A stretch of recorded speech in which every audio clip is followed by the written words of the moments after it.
All right, we are back at business. So, for Talent Insights, what you're looking at is a page in Talent Insights where we can create a talent pool report by title or by skill. So, again, the problem statement was, where in China should this tech company set up an AI research center? So since this is about AI, let's type in artificial intelligence.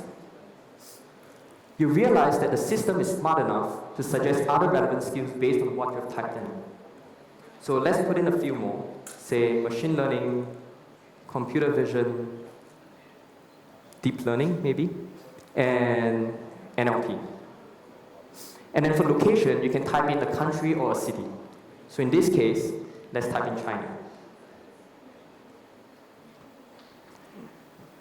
Now, just in 1 second, you have filtered through more than 500 million member profiles on LinkedIn, down to these 36,000 people who have the skills that you've keyed in. You realize that the talent pool is growing very quickly, with a 64% year-on-year growth of this talent pool. Now, as you scroll through, you get a lot more information about how many of them have changed jobs over the last 1 year, which are the top employers of this talent pool, and which are the top schools producing this talent. What really drew my attention was this number on the far right. So you see over here, the median tenure for this talent pool is only 1.2 years. It's very short. From all the occupations and talent pool reports I've seen, this is one of the shorter ones. And if we know this data, should we be asking ourselves some strategic questions? For example, do we have a strong pipeline because we may have to backfill these positions more frequently? Should we optimize the process of onboarding, training, and ramp-up, because we need these people to make an impact to the business in the first year, not in the second year? Or should we, if we are still doing annual performance reviews, should we readjust them back to a quarterly review? Knowing this data sometimes doesn't help you to solve a problem immediately, but it can lead you to ask the right questions at the right time. Of course, coming back to the initial question, so where in China should we set up an AI center? If you look at the middle here, you see that the top 5 locations in terms of supply are Beijing, Shanghai, Shenzhen, Hangzhou, and Guangzhou. And Guangzhou has about 1,300 of them, which is about a minimum cutoff baseline that we want to consider. So effectively, we can just consider one of these 5 cities. Now on the filter pane, you can easily just select some of the cities. So let's key in the 5 cities here.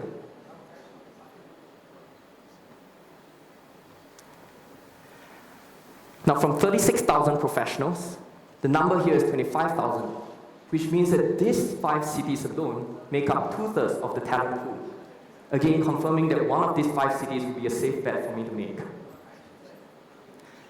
Now, let's click on the locations page. This is where I can get a lot more critical information for each city to make the judgment call. Here you have information such as the supply of professionals, how fast it's growing, number of jobs, as well as the hiring demand relative to these 5 cities. One look, and we know that Beijing and Shanghai have the biggest supply of AI talent. However, the hiring demand is also very high. And this means that even though they have a bigger supply, it is actually even harder to hire in these 2 cities. On the other hand, Shenzhen has a much more moderate hiring demand, and the growth rate of 79% is higher than the other 2 cities. If this growth rate holds steady, in a year's time, you'll be looking at a supply of, from 2,900, it would increase up to 5,000 over in a year's time. Now, supply and demand is just one part of the puzzle. We know this company wants to set up not just any AI research center, it wants to set up the best AI research center. And this means that you need the best talent within China and outside of China.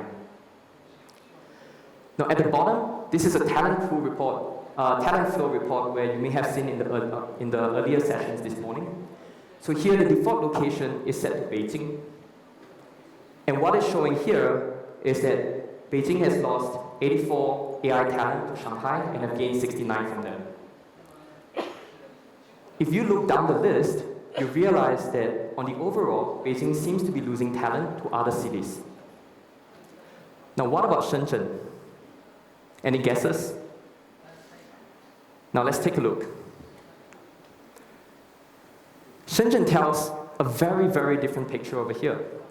what you see is that Shenzhen is not just gaining talent from Beijing, from Shanghai, from Guangzhou, it is also gaining talent from international cities like San Francisco and Singapore.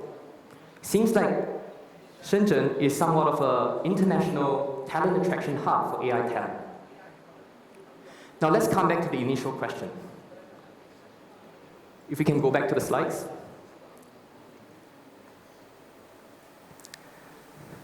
In just a few clicks in the last 5 minutes, what I've done is to have some critical information to make the decision of where in China should we set up an AI center.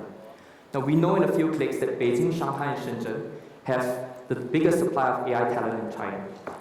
And we also know that while Beijing and Shanghai have the biggest supply, it is most difficult to hire them because of the high demand. Shenzhen, on the other hand, has more moderate demand and has a high growth.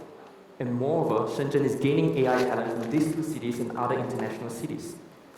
So while the company may need more other information to make such an important decision, but we know that given that Shenzhen has a high supply growth, moderate demand, and the ability to attract talent from outside the city, Shenzhen now becomes a very viable option to have my AI center. Now the second thing about the Talent Insights product is the company report. We know that today there are so many external challenges, the global workforce and the business landscape is changing so fast that we need to know our own workforce better, and we need to know what's happening in the workforce and our competitors better as well. So the company report allows you to understand things like, where is this company winning and losing talent? What skills does this company have? Where are they expanding into? Here I'm going to cite 3 examples of how I've seen our early customers get huge success from using this report. Now the first is, again, a talent flow report. So this allows you to understand how well you are competing for talent. This is a payments company, a very fast-growing payments company. And you see over here that this company is gaining talent from many of the major tech brands out there. Now knowing this is important. I've presented this chart to a lot of companies, and sometimes they get very surprised because they didn't know that they were losing a lot of talent to 1 or 2 particular companies. And I'm not surprised again because most companies don't track what's happening to their employees after they leave the company. Now, if you think this is powerful, imagine this. You can do this not just for your own company, you can do this for your major competitors and millions of companies out there. Now, the second one is to compare your own workforce skills profile against other companies. This is the top fastest growing skills of one company. You can see over here the skills are like Python, CSS, JavaScript, a lot of software development skills. Now make a guess what this company is, what type of company this is.